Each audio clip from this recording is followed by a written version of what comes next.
हर हर महादेव, देवों के देव महादेव के चरण में प्रणाम करता हूँ। दुर्गा माँ के चरण में प्रणाम करता हूँ।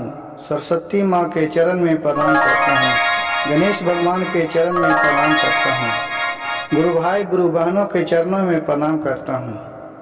अपने माता पिता के चरण में प्रणाम करता हूँ। गुरु भाई गुरु बहन, कहानी को पूरा ध्यान से सुनिएगा। कहानी को आधा नहीं सुनिएगा, कहानी को पूरा सुनिएगा। पूरा सुनने से शिव गुरु का प्यार बरसता है और आधा सुनने से उनका अपमान होता है। गुरु भाई गुरु बहन, कहानी बहुत ही सुंदर और अच्छा है और कहानी बहुत ही ज्ञानवर्धक है। कहानी को कृपया ध्यान पूर्वक अंत तक सुनिए। एक गांव में 3 गोतनी रहती थी। इसमें जो सबसे छोटी वाली गोतनी थी वो बहुत ही लड़ाकिन थी। उसका माँ पिता का पालन पोषण उसी परिवार में हुआ था कि वो नहर में भी बहुत लड़ते झगड़ते रहती थी। उसका विचार ही छोटे गो से बहुत ही दुष्ट था। वो जिस घर में शादी होके आई उसमें घर में भी कुछ दिन रही और अच्छा तरह रही और फिर धीरे धीरे वो सभी गोतनी से लड़ने लगी, बात बात पर लड़ने लगी। ये सब देख के उसका जो दोनों गोतनी थी और जो उसको बड़े वाले जिनको बरजेठ या भैंसुर बोलते हैं, वो दोनों बेचारा शांति दिमाग के आदमी थे।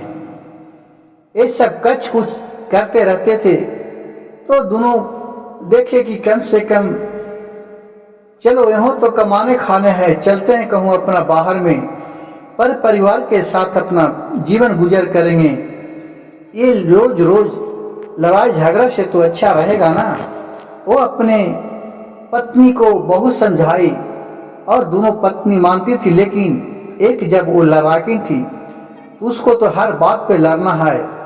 कभी कहती थी कि मेरे ये नहर से आया है तो मैं अपने बाल्टी नहीं निकालने दूंगा, न कठोत निकालने दूंगा।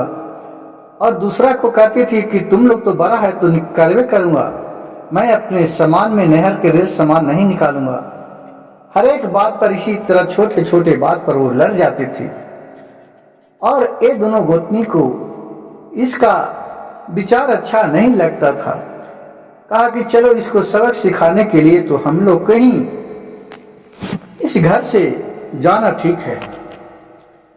तो बड़ी वाली गोतनी और मंझिले वाली गोतनी दोनों कोई बम्बे कोई पूना कमाने के लिए अपने पति के साथ अपने परिवार के साथ निकल गए।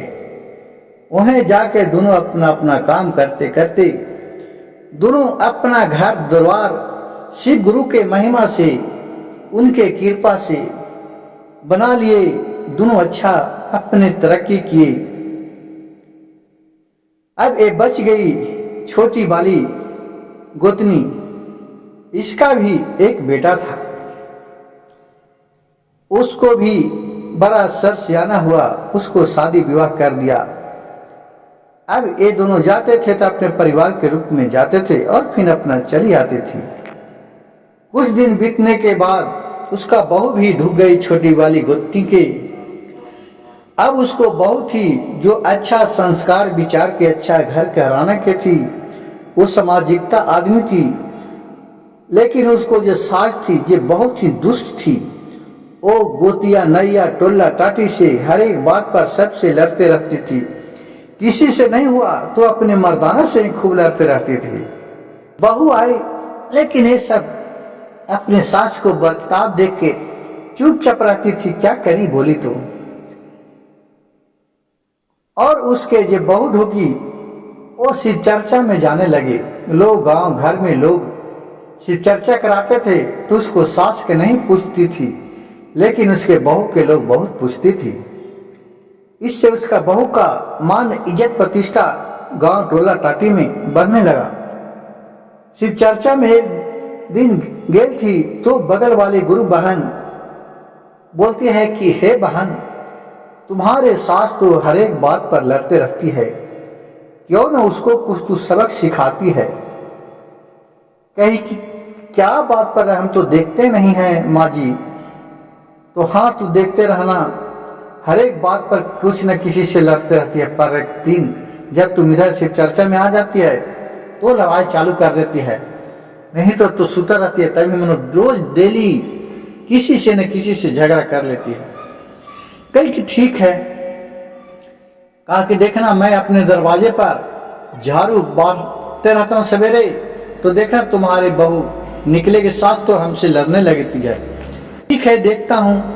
और 7 बजे दिन का सुबह समय दे दिया और उसके बहू थी जो एक खिड़की के द्वारा घर से देख रही थी, उसके साथ से निकली, दरवाजे पर झाड़ू कर रही थी। वो बगल वाले थी जो अपने मन मुंह को चला रही थी, जिससे कुछ खा रही है। तो ये बोले कि ये तो हमको देख के गाली दे रही है, और दोनों लड़ने लगी। इसकी बहू अपने आंखों से देखा, कहा कि हाँ, ये तो ठीक बात कही। अब ये मेरी माँ ऐसे नहीं मानेगी, सासू माँ, इनको तो सबक सिखाना ही पड़ेगा। अपने वो पति से उसका बहू थी जो बात करके कहा कि ऐसा कीजिए कि अब माँ को कुछ छोड़ दीजिए ले जाके बाहर में। तब समझ में आएगा दौलचार का भार कि क्या होता है दूसरे को कष्ट देने पर। जिन्होंने अपने माँ बेटे ने जुगाड़ बनाए, बहू और उसके बेटे ने, और माँ को बोले कि माँ चलो तुम हम लोग के साथ नहीं है तो सावन के महीना लग रहा है, बाबा धाम बहुत मेला लगता है, चलते हैं कुछ दिन उन्हीं हम लोग घूम के आते हैं। कभी तो गई थी नहीं घूमने के लिए। बेटे और बहू दोनों अपने माँ को ले गए और बाबा धाम ले जाकर कहे कि माँ ये ले लीजिए 1000 रुपया, अगर गड़बड़ाइएगा तो आप घर चले आइएगा, कहा कि भीड़ बहुत है, ढकेला ढकेली होता है, कहने हो जाएंगे। और पैसा दिया और भीड़ में उसको छोड़ के ये अपना चले आया घर। अब उसको तो 1000 जब तक रहे, और घर आने के लिए भी कभी बाहर निकला था नहीं, वो भुला गई घर आने के लिए। और वहां से कोई अपना गांव के नाम बताओ तो कोई बताए नहीं करे।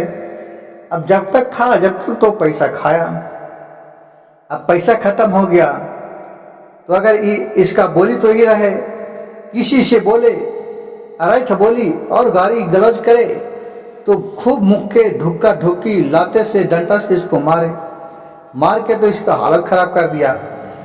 अब उसी तरह इसका पैसा भी खत्म हो गया तो क्या करे लगा कि अब खाने के लिए तो कुछ रहे नहीं। तो ये भोलेनाथ के दरवाजा पर जाके वही बाबा धाम और भीख मांगने लगा कि अभी किसी तरह तो पेट भरेगा। जो भी आता था 2-4 रुपया 10 रुपया दे देता, और पूरा मैले कुचैले सब रहने लगा और भीख मांगती थी और खाती थी। 1 महीना के बाद जब सावन खत्म होने वाला था, एक दिन बचा था, तो इसका बहू और बेटा गया कि चलो अब माँ के देखते हैं कि कैसा है। वो खोजते खोजते अपनी माँ को देख रहा है कि भीख मांग रही है बैठ के। वहां जाके बहू और उसके बेटे अपने माँ को वहां से लाया और कपड़ा अच्छा से पहनाया और ला के घरे कहा कि माँ जी देखें समाज क्या होता है ये, आज आपको काम क्या दिया, आप कैसे नहीं आए। कहे बहू अब मैं कोई धाम नहीं घूमने जाऊंगा, मैं देख लिया कि समाज क्या होता है। मैं तो अपने आप किसी को नहीं लगाता था, लेकिन आज दूसरे कोई हमको काम दिया और मैं तुम्हारे साथ ही शिव चर्चा में जाया करूंगा और मैं किसी से नहीं लड़ा झगड़ा करूंगी।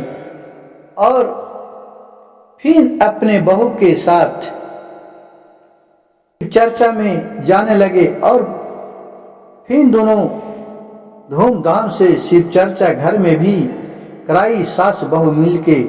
और सास बहू के प्रेम शिव गुरु के कृपा से बहुत अच्छा संभर गया। कहावत है गुरु भाई की जिसका नाथ भोलेनाथ वह नाथ कैसे होई। अब भोले चाह ली है दिन तो अब रात कैसे होई। सब शिव गुरु का महिमा है, उन्हीं का देन है कि जहाँ जिस रूप में हमको भटकना रहता है उस रूप में हम भटकते हैं। अब भोलेनाथ एक समय अच्छा ही रास्ता दिखाते हैं। गुरु भाई गुरु बहन, अगर मेरे वीडियो अच्छा लगे तो मेरे चैनल को सब्सक्राइब कीजिएगा, लाइक कीजिएगा और शेयर कीजिएगा। हर हर महादेव, घर घर महादेव।